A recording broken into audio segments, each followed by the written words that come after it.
Welcome to the I do not know what number presentation by the Fallbrook Climate Action Team. But if you don't know who we are, which one? Sorry. If you don't know who we are a group of volunteers who have been for about the last 7+ years been putting together talks for the public once a month on climate related issues. And they vary quite a bit. If you've missed any of previous talks, you can go to our website, fallbrookclimateactionteam.org, and a lot of them are available on YouTube. So this evening, we are lucky enough to have Natalie Shapiro, who's the executive director of the Buena Vista Audubon Society. And you probably know that the Buena Vista Lagoon, about which she will be talking, among other things, is the kind of the dividing line between Carlsbad and Oceanside, and it is correct me if I'm wrong, the estuary for the Buena Vista Creek. Natalie was a member of the board before she was the director. She's been the director for about 6 years. And in case you think your volunteer efforts never amount to anything, she started out in 2012 as a volunteer. She has degrees from UC Santa Cruz, Go Banana Slugs. Yes. And yeah. Right. And an MS in Environmental Studies from the University of Montana. And the reason that we contacted her is we thought that she would be a good person to talk about the issues of that estuary and the fact that it's been partially dammed up and it's not functioning as a natural estuary. And Ms. Shapiro's been paying attention to that. So she will take your questions at the end, I presume. And if you have questions, go ahead and right now put them in the chat room. We can look right now if there's anything that's pressing, or you can wait till the end and just kind of raise your hand, and I think that will work. So I'm going to turn it over to you right now, Natalie. That sounds good. Yeah. Excuse me. Right, people put questions in the chat, and I think at the end I'll address everything unless something comes up, and I can just go back over the slideshow at the end. So thank you. It's wonderful to be here, and let's see how my technology aptitude works. Yay, so far so good. Anyway, so thank you. I'll be talking about the Buena Vista Lagoon, a little bit about coastal estuaries or lagoons in general, why they're important and where they're located in San Diego County. And I'll talk a little bit about a habitat restoration project we're doing on a piece of land right by the lagoon. And I'll go into detail about the history of the lagoon, why it was dammed up, as Cynthia mentioned, that there's a dam at the mouth, and then efforts to restore it to as close as possible to its original condition, which was open to the ocean. I'd like to start with a little bit about my organization. We're the Coastal North San Diego County chapter of National Audubon. And we have a wonderful nature center. If people haven't been there, it's right by the lagoon, and it's just beautiful. There's a trail. And it's a special location because it's right by the lagoon, and the lagoon is the state's first ecological reserve. So whenever it was about 50 years ago, there are efforts to protect the lagoon from development, and the state of California designated, they created a special designation called an ecological reserve, which was different than a state park. It had different criteria and uses. So for a park, it's protected, but people are able to use it. With the ecological reserve, because it's very fragile, there's prohibitions on what people can do. So for example, one cannot go kayaking or swimming in the Buena Vista Lagoon. There are other lagoons where they can do that, but not in ours, because that wouldn't be compatible with wildlife. So the goal is to protect it for wildlife. So hence the designation of ecological reserve. And as I mentioned, we have a nature center, and here are some pictures. We have a nice trail going through varying habitats of cottonwoods, oaks, pickleweed and other plants. We have a small duck pond with 2 ducks, as you see in the picture, and an information kiosk.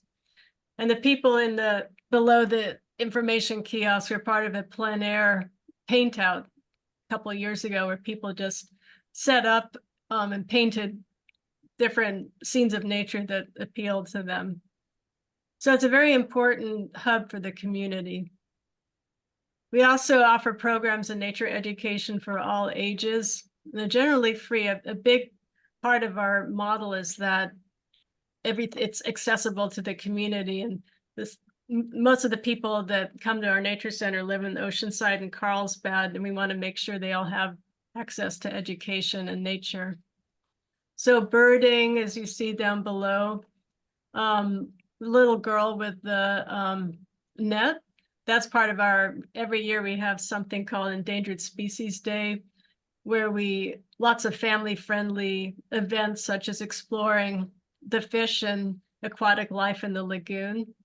And then just tours with elementary school children. We have a partnership with many of the schools in the area where they bring the children to our nature center for a tour.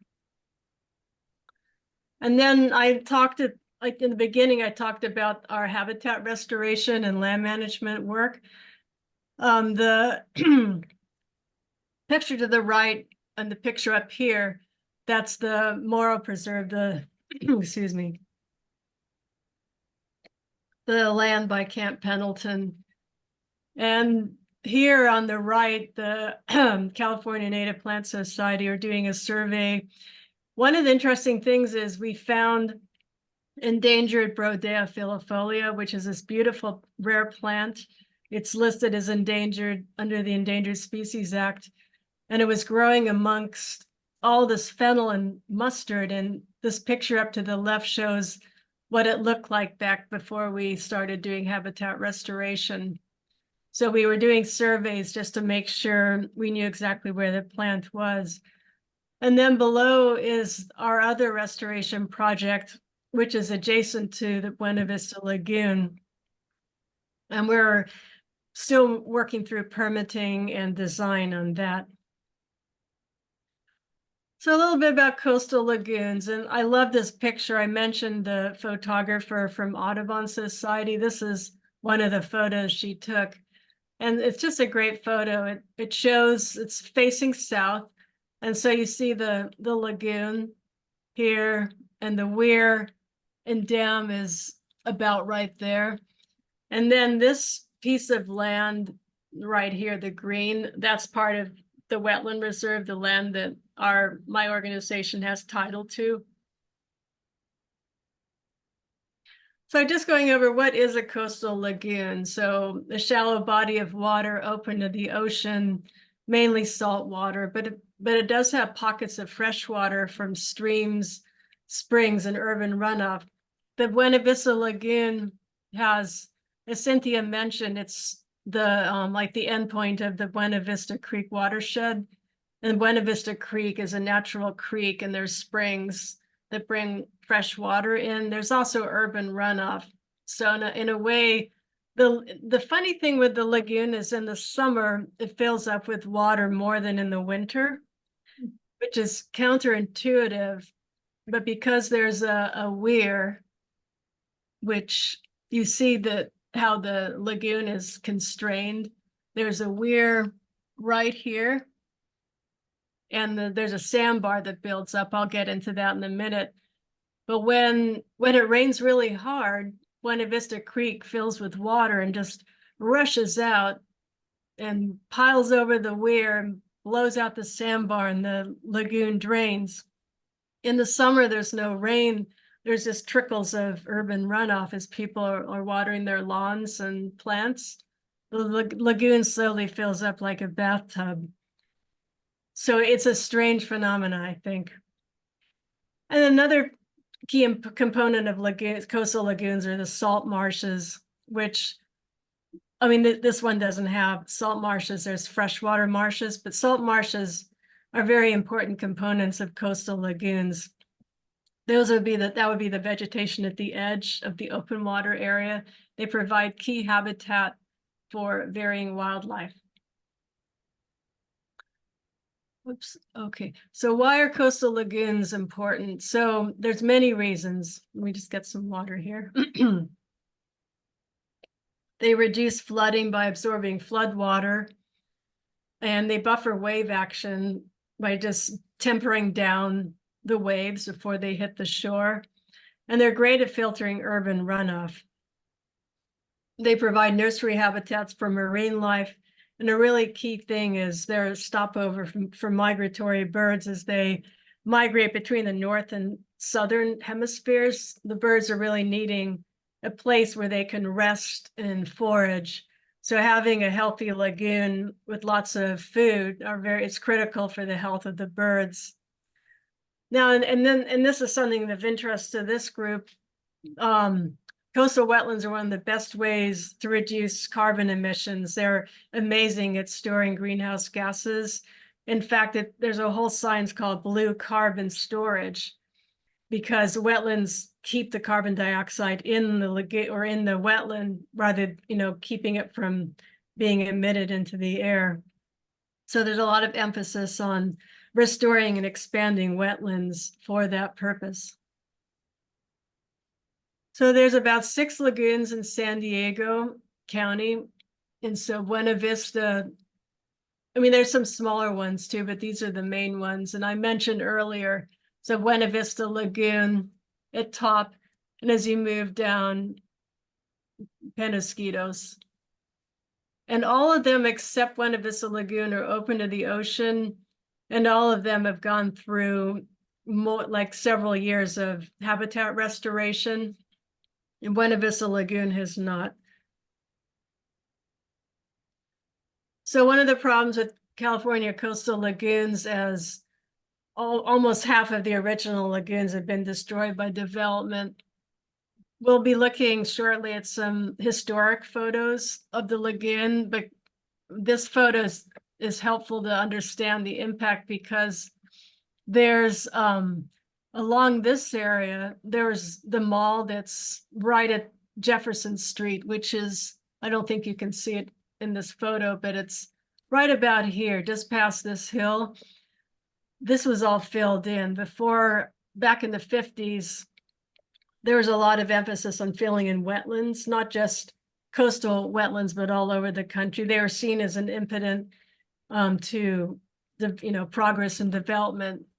So wetlands were filled in, malls and houses were built, so a lot of wetlands were lost. And then people started realizing this is not so good, so there's an emphasis on restoring and protecting the remaining wetlands. So now taking a deep dive into Buena Vista Lagoon.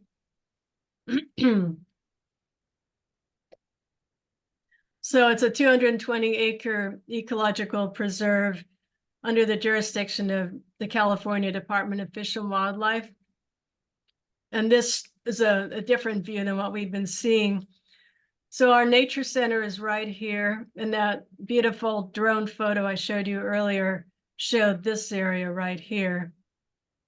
So as you see, this photo it's from Google. So from 2022, you can see all of this brown stuff here. That's cattails and reeds. Because it's a freshwater lagoon, they're all filling it up. So the open water is getting much less. And we'll talk a little bit about that in a moment, what that means. So this is just an overview. You've got the coast here, the Coast Highway, Interstate 5, and the mall I mentioned is over here.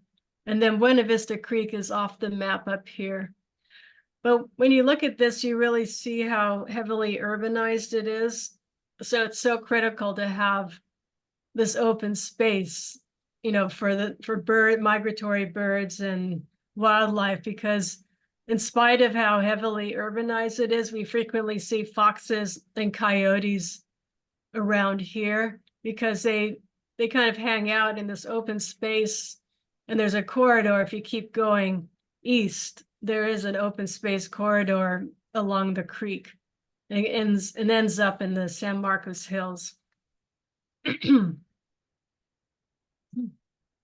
So looks like my slide, the verbiage is, you can't see the top, but So I'll just explain. So in the 1970s, people thought it would be a good idea to put a weir, which is a type of a dam, at the mouth of the lagoon for flood control. There was flooding of the nearby communities. So they did that. They actually put in pipes in the 1940s and then built the weir in the 1970s. And you can't see the weir because it's underwater, but it's right here. And here's the structure. So it's all right along here. And so what that did was it did create a situation where there's water in the lagoon year round because there are no tidal fluctuations anymore. And it completely changed the ecosystem. What used to have at the edges, the salt marshes that other lagoons have, no more. That all died because it became a freshwater system. And in its place, we got cattails and reeds and plants that like fresh water. I'm going to check the chat really quick to see if I'll do it later. Okay. So here's a map showing the current vegetation. That's very similar to the Google photo I showed you before. So cattails and reeds on the edges. The blue is open water. So when I look at this map, what I see is a lack of habitat diversity. So basically you've got open water and you have cattails and reeds, but nothing in between. So for the more diverse habitat you have, the more biologically diverse animals you have. So what's missing are mud flats and varying what we call low, medium, and high marsh. So different types of vegetation of salt marsh that provide different habitats. So pickleweed would be considered, pickleweed and saltgrass would be a low marsh, and then other plants would be high marsh. So now we're getting in the historical photos. Before the weir was implemented, the lagoon and all the lagoons actually fluctuated between saltwater and freshwater. And this is an interesting photo. It's already been impacted because you see the railroad and you see the coast highway, but this is before the freeway system was put in place. And you see that it's the same view as that earlier photo that I showed you, where you could see all the houses and development. So you see how bigger it is. And this is what we think, this little square thing, we think this used to be an area that when the lagoon emptied of water as part of its natural cycle, it was an area where people collected salt. And today, this is where our trail is. Our nature center is around here. And so this is like a raised berm or a dike. So that created a trail system that we have now for our nature center visitors. So what happened back in the day, way back when, a naturally formed sandbar would build up at the lagoon mouth.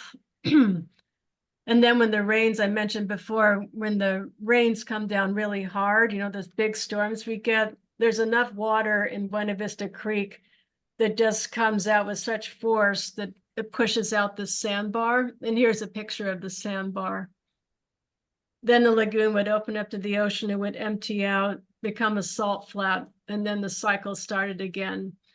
So this phenomenon continues today, with the exception that the weir constrains how much water exits the lagoon. So there's always water in the lagoon because of the weir.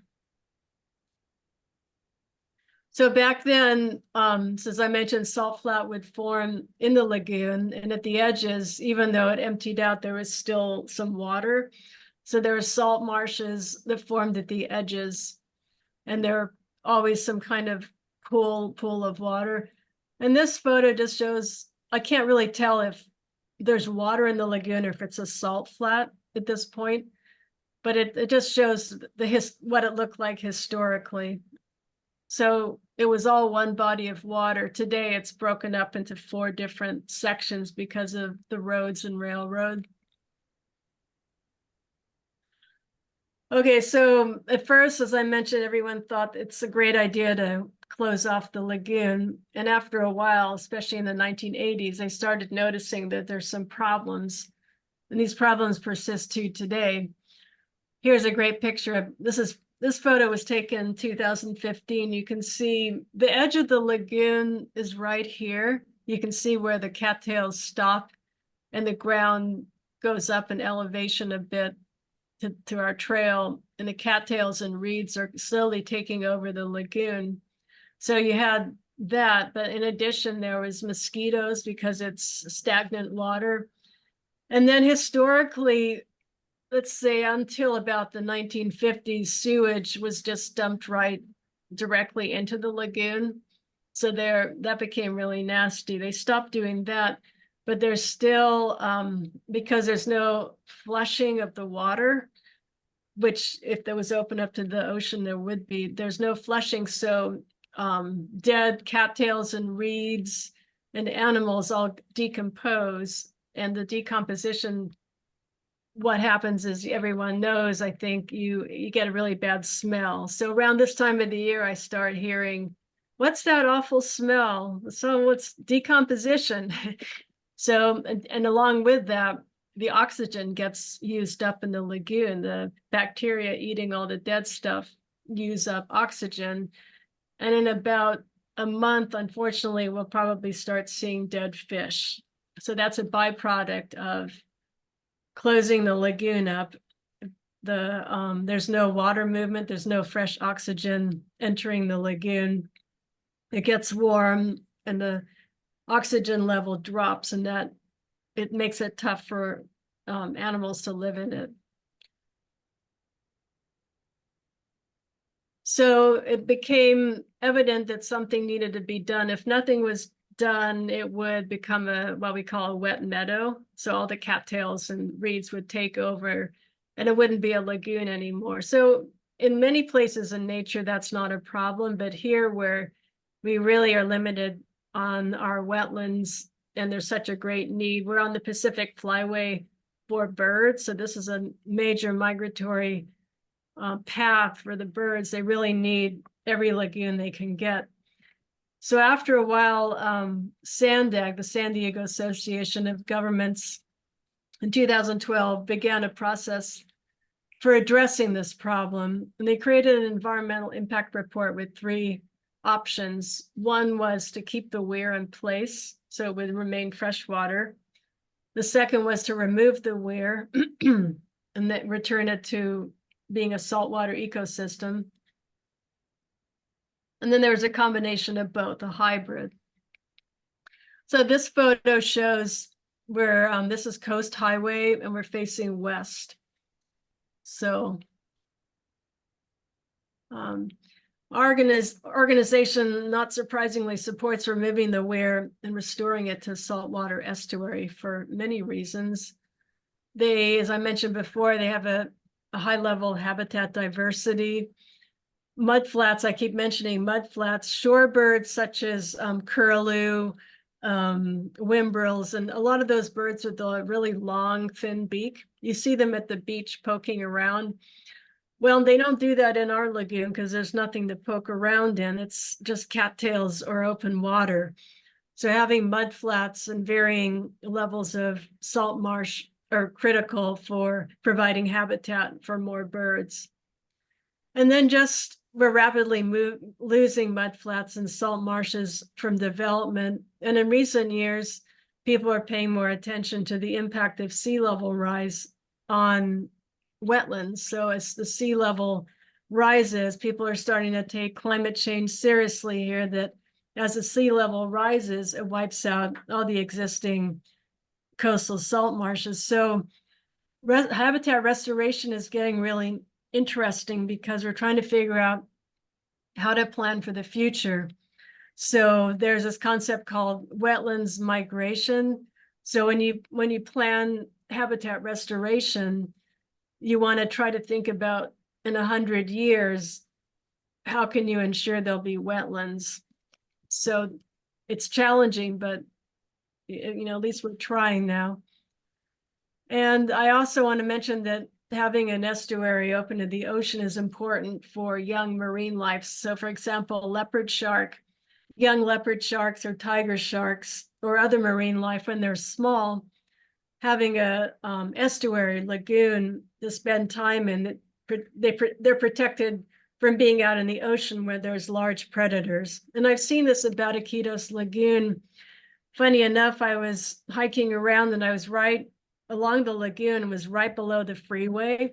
And I looked down and there's tons of little baby sharks. I don't know if, I can't remember if they were leopard or tiger sharks, but it was really something that I really saw how the lagoon was providing a nursery. We call it a nursery for young sea life.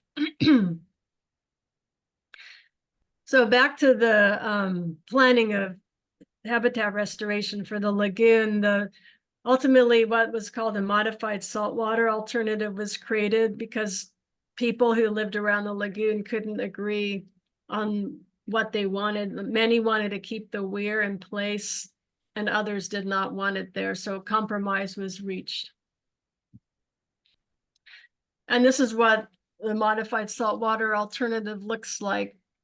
So see how different it is from the current habitat. So the blue is open water and the brown, the dark brown are the mud flats. And then moving out from the lagoon, there's low, mid, and high marsh. And those are all different habitats. And then the yellow would be the riparian, like cottonwoods and such, or coastal sage scrub. And then a piece of land, so on this map, our nature center is right here. And across the street, a piece of land, we have the wetland reserve. It's outlined in red. So it's part of the whole lagoon, but we have title to it. So it's treated separately, and we're working on habitat restoration for that as well. So Sandag is working on the larger lagoon restoration. We're working on, it's only 3.5 acres. So we're working simultaneously on these projects. So I'm going to jump over to the wetland reserve. So you see this is what we just saw here. And we're now halfway through the whole project and the planning and design. We haven't done any on the ground work yet. We're still doing designs. There's like hundreds and hundreds of long, like 80-page reports and studies. We have to do many, many things. And this is just an outline of the area. So here's the lagoon, and here's the outline of the wetland reserve. And our plan is to expand the current wetlands to create more wetlands. And so it'll be grading down in this area. So the entire project is actually a little bit bigger than just the 3.5 acres that we have. And we love that it's right across the street from the nature center. We're trying to get the city of Oceanside to put a crosswalk in, so it's easier to cross, to go back and forth, because we've already started doing nature education programs over here, but I hate, having to cross the road with a large group of people. It's a busy highway. So this is what we envision and what we're working towards for the project. So this blue, we'll be grading to create 2 fingers of enhanced wetlands. So expanding the current wetlands, thinking again that any way we can increase wetland acreage is good for the climate. It stores more carbon, provides habitat diversity and such. And then we'll have different types of habitat as you move up. So I think everyone can read here. So there's coastal sage scrub in the uplands area, and then different types of marsh down below. Now, when we're all done with this, which hopefully we'll have the project all finished and completed in about 3 years, but we know that the larger lagoon project won't be done. So this will still be a freshwater marsh. When the larger lagoon is finished, this will shift into a saltwater marsh. So it's a complicated project because we're planning for very different conditions. And so we're working on that. So where is the larger lagoon project at? So Sandag acquired funding to complete initial studies. So what they did is they drilled cores in various parts of the lagoon to understand how deep the sediment is and if there's any sand underneath. So a really big thing here, is you all might know, is we're losing our sand from the beaches, which is a natural process. But every year, all the cities spend a lot of money to put sand back on the beaches so people can enjoy the beaches.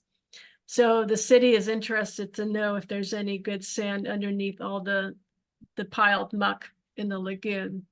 So Sandag's been doing studies on that, and they're still seeking funding to continue the project because they've just started the design process. And that is it. I'll stop screen share, and then I can see everybody. And I see there's some chat questions. I didn't know how to get in the chat without messing up the... Fire in the marshland. Yes, every now and then we have a fire. And there's people who think, so if there wasn't the issue of people living around the lagoon, which we don't want a fire when in those conditions, fire would be a great way to take care of the cattails. And historically, indigenous people use fire to control vegetation and to help create areas for certain plant growth rather than others. But the problem is what we've seen with fire is, first of all, it's scary. It almost burned down our nature center. It almost burned down neighbors' houses. And also what we saw was, because the fire opened up the area to the sunlight and nutrients, the cattails grew back literally like a foot a week. So it's not a really good long-term solution. How old are the California lagoons? That's a good geologic question. I don't know. I mean, that would have been back, however the sedimentary rock formed. So that's a question I don't have an answer to. A good question. The timeline for the full lagoon project, nobody knows. It's in part dependent on funding. So for the entire project to, continue the permitting, design, and then what we call on the ground work, Sandag needs at least $90 million for the permitting and design and all that. They need about $9 million, and they've got at least half of that. So that is the constraint that constrains the ability to do the work. And then it just takes a long time to do the studies and get approvals. So I have no idea how long. I'm hoping in my lifetime. If the weir was removed, yes, good question. So if the weir was removed, nothing would really happen. Like if the weir just got taken out today, nothing would happen because the lagoon is so filled up with sediment, and the ocean wouldn't be able to go in. So dredging's needed to kind of create the hydrologic conditions so the ocean water can go in. So that would involve it would necessitate removing the cattails as well.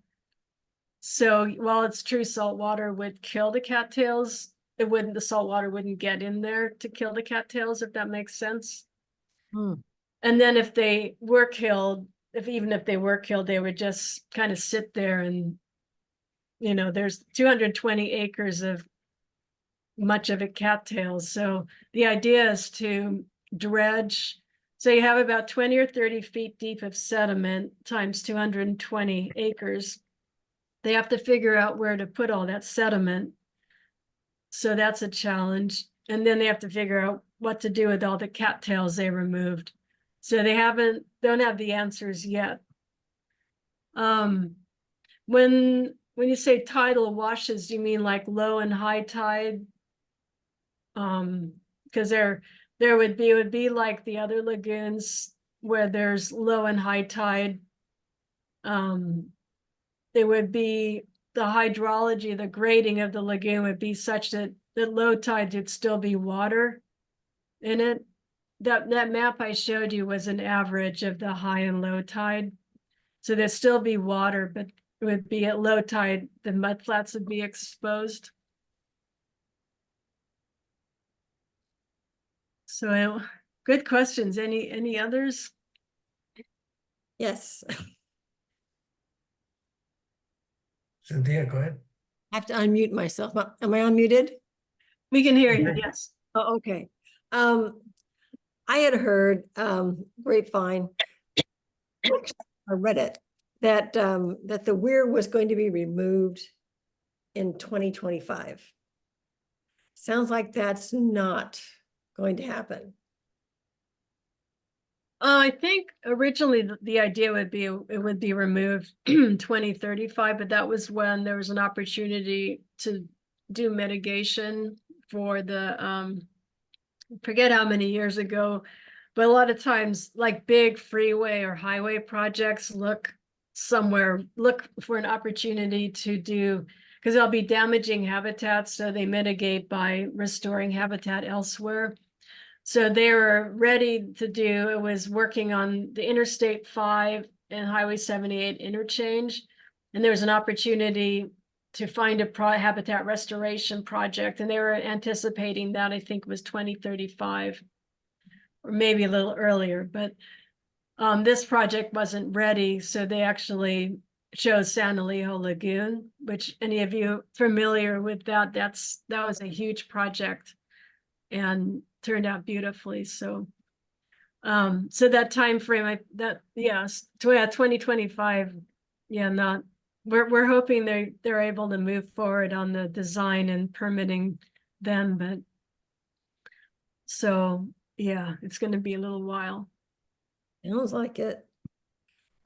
If the weir were removed at any point, would the winter rains start to remove some of the debris and sludge and push it out into the sea and save some of the dredging that's going to ultimately be done?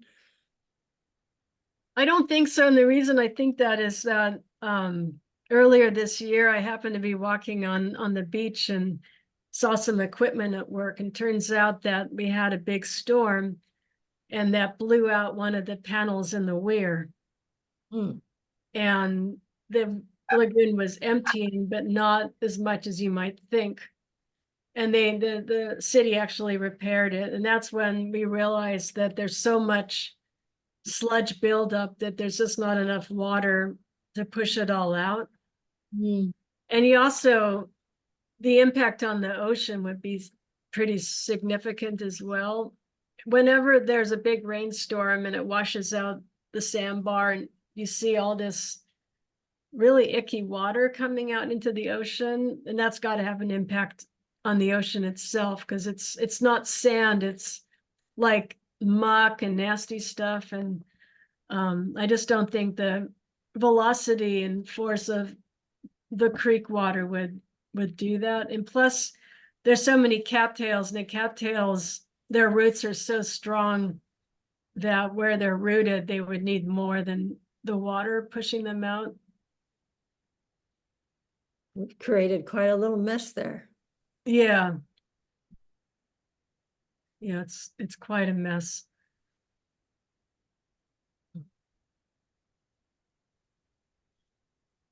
I have more questions if nobody else is going to jump in. Okay.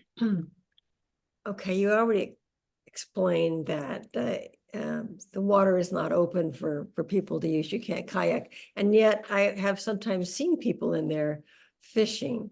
That is not allowed. Fishing's allowed. So there's certain activities allowed. So fishing's allowed. I don't know that I'd want to eat the fish, but a very popular place for fishing is off the Coast Highway. And people really like the largemouth bass. So that's one of the downsides of this project, is that largemouth bass are freshwater fish. So when it changes to saltwater, they won't be there anymore. They'll die. They won't be able to reproduce. So the fishing community was concerned. That said, whenever you do a restoration project, there's a change, and the change isn't always good for all species of animals and plants. But the way I look at it is the benefit outweighs the downside. There'd be more fish, because there'll be better habitat diversity. So people won't have largemouth bass along the coast highway. There'll be other fish. We're thinking near where the Buena Vista Creek comes in the lagoon, there may still be some largemouth bass up there. But yeah. So people are allowed to walk in there and pull up a boat and float away. What about floating away? I didn't. I can't imagine how people get in there and get boats in there. It looks like it's closed off to the public. Oh yeah, there's no boats allowed, but people along the coast highway, they just fish off there. So no boats aren't allowed. And then we have a nature trail around a pond, and a lot of people fish there, even though I think there's some, once in a while we see a large catfish. The only time boats are allowed is if it's a special project, say a lagoon cleanup project, and then you can get a permit. But and you can't, there's nowhere really to walk, because it's all like, we have a little trail, but everywhere else it looks, when you look at it, you think that you can just go walking around in the cattails, but somebody tried that and we lost them for a little while. They sunk right in because it's really mucky. They were okay, but it was a little startling. It is, and it's going to take a long time, I guess. Yeah, it's going to be huge too. Just, what boggles my mind is just where all the cattails go.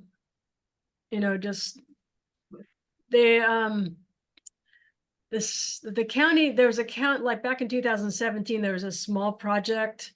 So right now for mosquito control, helicopters, the county vector control drops from helicopters, these biocontrols. They're some kind of worm type creature in a little ball. It goes into the water, and that creature eats mosquito larvae. So the helicopter drops, them in the lagoon. But the problem is where there's thick cattails, the little balls of, I call them worms, they're not really, but larvae can't get into the water. So there was a project in 2017 with these machines that cleared cattails, swaths through the cattails so the little things could get in better. It was a $500,000 project, huge amount of work. The cattails were piled up in various locations to dry. When you looked at the lagoon, you couldn't really see any difference. Up close you could, but all that work and all that money, it really didn't get much done. And then they grew back pretty quickly. So a lot of people around the lagoon wonder why is Fish and Wildlife not doing more? Well, to really do more, you have to do more. I mean, you can't, burning it and cutting it only lasts for a few months. So it's something such a big project is needed to make any difference that, it's bigger than just well, let's get a little bit of money and go out and trim some cattails. It's a huge project. Is there some niche of the ecology that likes the cattails? Well, there's a endangered bird called the ridgeway rail, which actually prefers salt water, but they've adapted somewhat to the cattails in freshwater. We've also seen, so it's not their preferred habitat, but they do okay. We know hummingbirds like to use the cattail seeds, the hot dog on the stick look, very soft, fluffy seeds. Hummingbirds love those for nests. There's also marsh wrens that like the habitat, but most of these animals, they're just as, they're happy with the salt water as well. the plants there. I can't think offhand. It's really the animals that really like freshwater would be the freshwater fish, but cattails, the problem I see is that they get so dense that they don't provide a lot of habitat because animals just can't move around. I mean, I have seen these little trails that the raccoons make, and then the wrens are in there too, but we feel like they'd all be fine with saltwater plants as well. Thank you.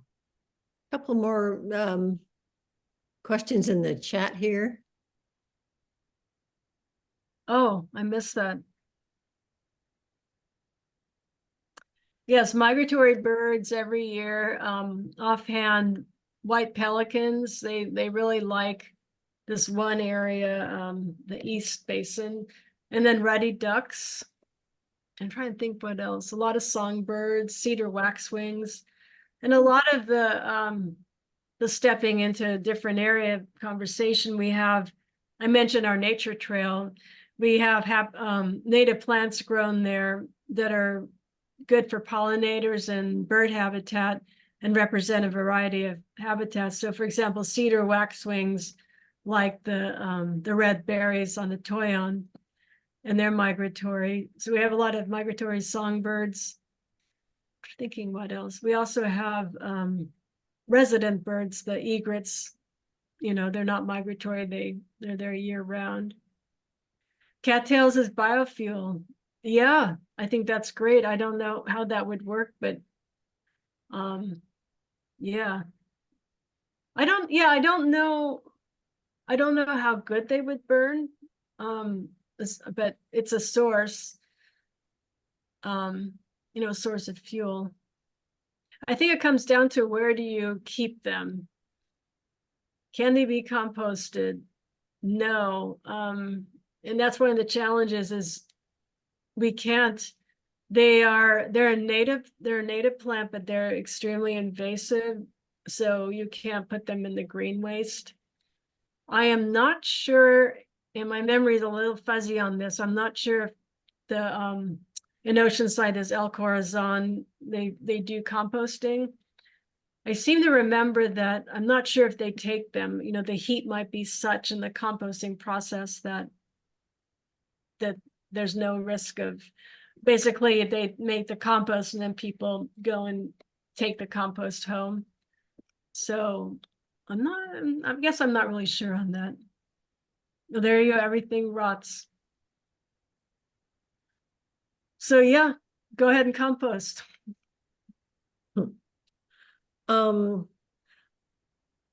Do we understand that a decision has been made and is final to do this hybrid project, and it's just a question of funding, or is there still some question about the decision?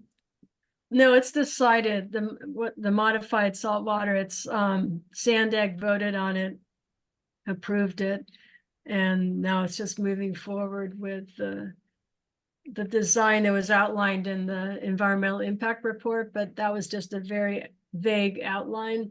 So now they're getting down into the details of what the design would look like.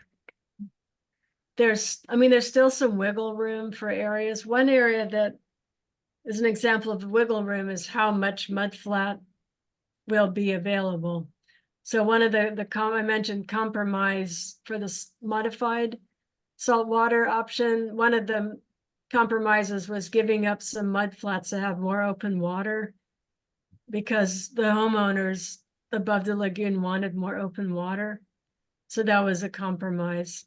Not the best compromise, but it allowed the project to move forward because there are lawsuits on the horizon.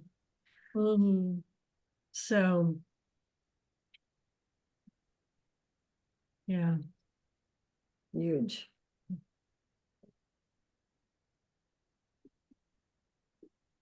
Well, it looks like we don't have any more questions. So on behalf of everybody, I want to thank you very much for talking to us about this today. It's been kind of a mystery that I wanted to know about for a long time.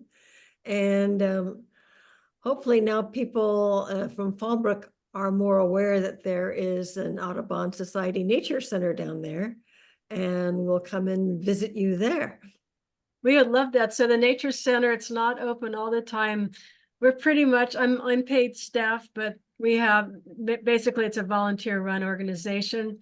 So we have volunteer docents that keep the Nature Center open. Right now, generally it's 10 to 1 every day, but sometimes it's in the afternoon. So if you're planning on coming out, it would be best to call first. However, that said, the nature trail is always open. It's a 1/4 mile around a small pond, and it's just delightful picnic area. And then while you're there, you can go to the beach because it's, just a hop and a skip away. And I invite you all to our birdhouse auction. I don't have a flyer on me right now, but our website on bvaudubon.org has information not just about the birdhouse auction, but many other things, as well as details on the lagoon and habitat restoration. And that auction is October 19th? From 4 till 7. All right. That'll be a lot of fun. Well, thank you. I love the questions, and yeah, I can't remember I guess cattails can't. Maybe I'm thinking of. I know palm trees, palm fronds can't go into the green waste, but that's different. So Maybe the cattails can. I know they catch fire. I drove by one day when they were on fire. oh, you saw that? Okay, yeah, yeah. Our nature center, it was a little scary there for a minute. Yeah. All right. Well, thank you again.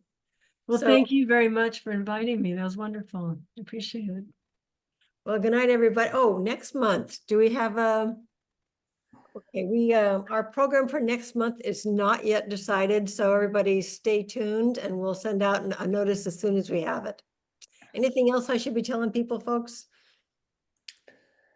Can't think of anything. We don't have any action items right now, but we'll try to work on that. Okay, volunteers needed. All right. So good night, everyone. I guess we'll close off now. Thanks, everybody.